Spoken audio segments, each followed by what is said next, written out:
Hello everyone, তোমরা সবাই কেমন আছো? আশা করি খুব ভালো আছো, আর আমরাও খুব ভালো আছি। তো বহু বছর পর আবারও একটা ব্লগ ভিডিও নিয়ে চলে আসলাম। তো ভিডিও থাম্বনেল আর টাইটেল দেখে বুঝেই গেছো কোথায় যাচ্ছি। তো চলে এসেছি স্টেশনে। ফার্স্টে টোটোতে উঠেছিলাম, তো তারপর স্টেশনে এসে বসে আছি। এখনও পর্যন্ত আমাদের ট্রেন এসেছিলো না। তো বলতে বলতে ট্রেন এসেও গিয়েছিলো, আর ট্রেনে প্রচণ্ড ভিড় হয়ে গিয়েছিলো। তো আমি লাস্টে তোমাদেরকে ভিডিও করে একটু দেখাচ্ছিলাম আর কি ট্রেনের। আর ওখানে আমার বর বাইরে বসেছিলো, কারণ ভিড় হয়েছিল, একটা স্টেশনে ট্রেন থেমেছিল, তার জন্য বাইরে বসেছিলো। সেই ভিডিও ক্লিপটা আমি নিয়ে তোমাদের দেখাচ্ছিলাম। তো ট্রেনে প্রচণ্ড ভিড় ছিল। আর সেদিন ছিল কিন্তু জামাই ষষ্ঠী, মানে আমি আজকে ব্লগটা এডিট করছি, কালকে জামাই ষষ্ঠী ছিল। আর আমরা কিন্তু স্টেশনে এসে ট্রেন থেকে নেমে এবার হাঁটছি, মানে টোটো বা অটো ধরবার। এখানে না এত অটোর দাম, টোটোর মানে ভাড়া বলছে আর কি। তার জন্য আমরা একটা মানে 4 চাকাই করে যাচ্ছি আর কি। তো দেখতেই পাচ্ছি এখানে আমার জামাইবাবু ফুলগুলো নিয়ে একটু পোজ দিচ্ছিলো। যাই হোক, তো আমরা আসছি আজকে কিন্তু রামকৃষ্ণ দেবের বাড়ি আর মা শারদার বাড়ি ঘুরতে। তো ফার্স্টে এসে কিন্তু খাবার টিকিট কেটে নিয়েছি, আর খাওয়ার টিকিটের দাম প্রাইস খুবই ভালো, মানে 40 টাকা ছিল। আর এটা কিন্তু ভেতরটা তোমাদের দেখাচ্ছিলাম, আর এখানে ক্যামেরা অ্যালাউ ছিল না, তাই আমি একটু বাইরে থেকে দেখাচ্ছিলাম। এই যে এটা রামকৃষ্ণ দেবের বাড়ি এখন। তো ভেতরে ঢুকবো আমরা। তো আর এই যে আম গাছটা দেখতে পাচ্ছ, এই আম গাছটা রামকৃষ্ণ দেব মানে আম খেয়ে আঁঠি ফেলেছিল, সেই আঁঠি থেকে এই আম গাছটি হয়েছে। তাই তোমাদেরকে আমি একটু দেখিয়ে দিলাম। আর এইটা ছিল রামকৃষ্ণ দেবের শোয়ার ঘর, মানে এখানে তিনি ঘুমাতেন। তো সেটা একটু ভিডিও নিচ্ছিলাম।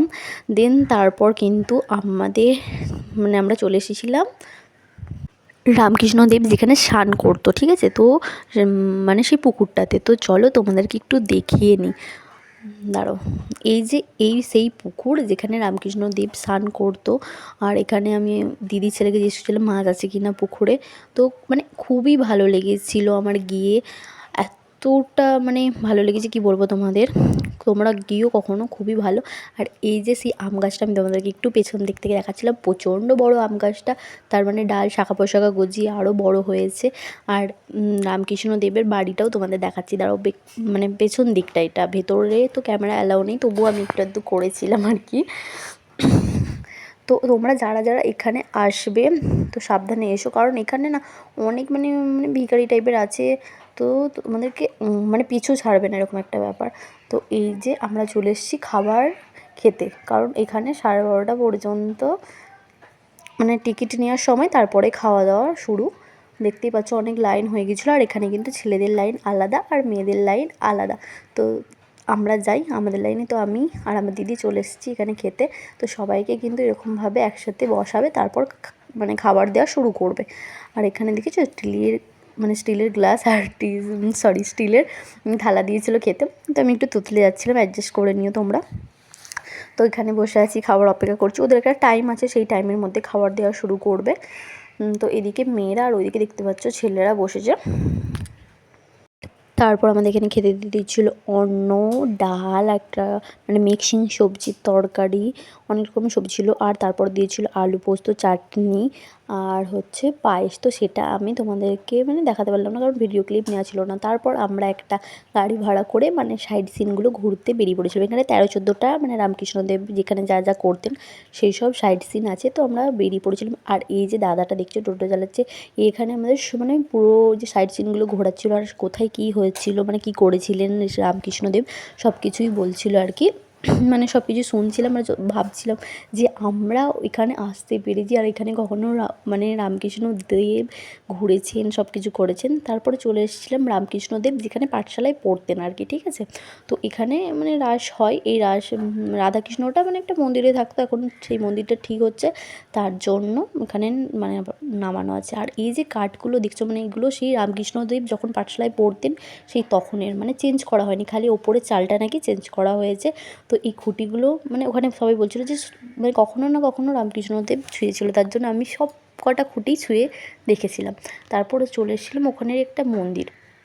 আর তারপর দাদাটা বলছিলো আমাদেরকে আর কি সব কিছু, যে রামকৃষ্ণদেব যখন পাঠশালায় আসতেন মানে অঙ্ক করতে পছন্দ করতেন না, তখন উল্টো দিকে আর একটি মানে রাজবাড়ি আছে, সেখানে গিয়ে বসে মা কালীর ছবি আঁকতেন, এইসবই বলছিল আর কি।